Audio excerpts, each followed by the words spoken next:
my voice will cut in and out. I'm getting over a really bad cold, so sorry. But to start off, so who all liked to play in the dirt as kids? I loved playing in the dirt. I don't know about you guys. And then who loved to go treasure hunting as kids? Good. Well, today I'm here to inform you about scientific treasure hunting known as archaeology.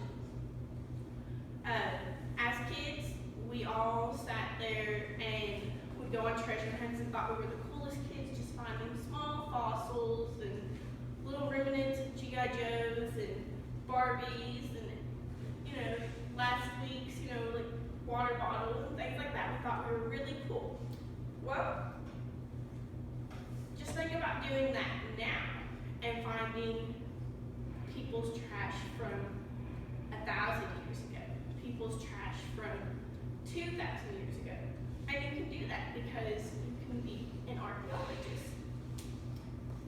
Today I'm going to inform you what archaeology is. I'm going to inform you where archaeology can be found and who can be an archaeologist. So, first of all, what is archaeology? The definition from the Merriam-Webster dictionary says that archaeology is the scientific study of material remains, such as fossil relics, artifacts, and monuments of past human lives and activities. So, the past relics and things like that could be anything from a bone.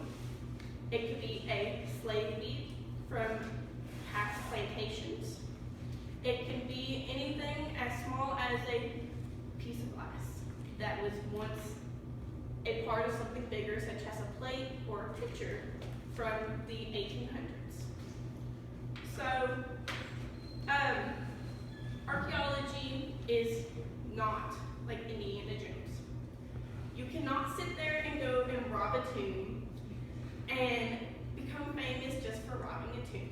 That's not how it works, unfortunately. If it was, we'd all be famous probably. But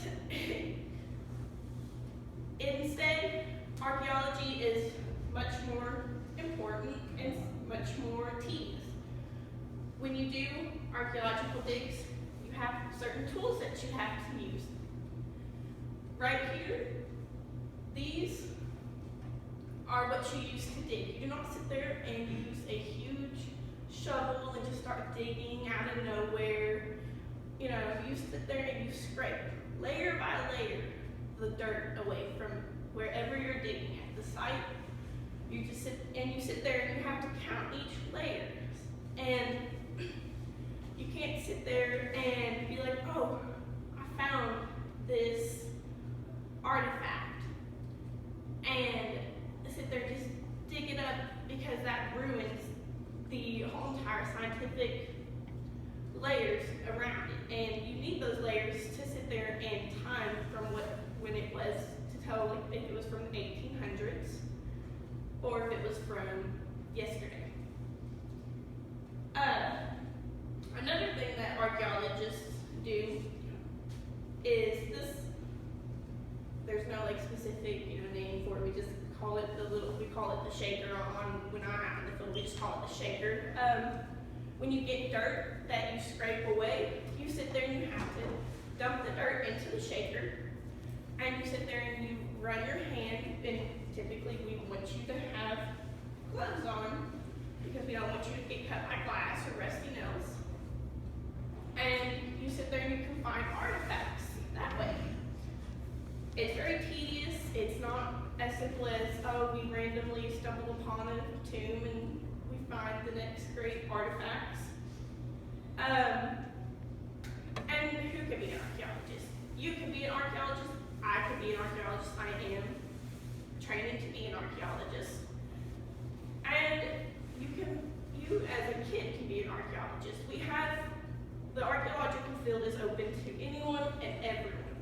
You can be an amateur archaeologist, just as a kid, finding your little remnants of G.I. Joes from past archaeologists now because you can go into the fields, and we welcome people into the field and let people dig with us at all times. And they're usually known as field rights. You can sit there and become a lead archaeologist if you want to be the head of the whole entire operation. And you can sit there and run the whole entire thing by getting a degree under your belt from EKU University. Archaeology can be found in your backyard. Archaeology can be found right here.